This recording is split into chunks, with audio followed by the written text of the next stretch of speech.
One of the biggest barriers for a teacher to be able to bring a school out on a field trip is the funding for the buses. And with the Ticket to Ride grant through Disney and the National Park Foundation, we've just taken one of the major barriers away. We're less than 60 miles from the Great Smokies, from where we are at our School of Inquiry and Life Sciences at Asheville. And I would still say at least a third of my students have never been to the Great Smoky Mountains before. For the first part of the bus drive, they are loud and just excited to be off campus. And then as we slowly bring ourselves up the mountain, all of a sudden there's just sort of a quiet that comes across. And as soon as we break through that tree line and sort of get to the top where we start to be able to see the cabin and we actually get to the Learning Center, you just sort of start to see their eyes widen a little bit. Even though they grow up in these mountains, they don't often get that vista. So we often hear, oh, it's like the sound of music when they step off the bus.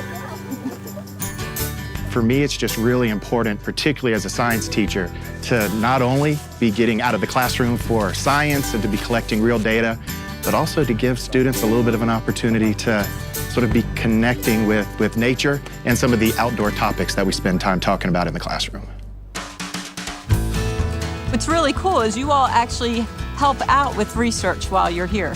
We're going to be having you collect data for 2 actual real research studies, and we're going to be keeping your data. So we're very, very excited that you all are here.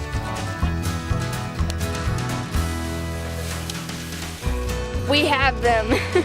In the classroom, we might talk about some of the environmental issues, anything from acid rain to climate change.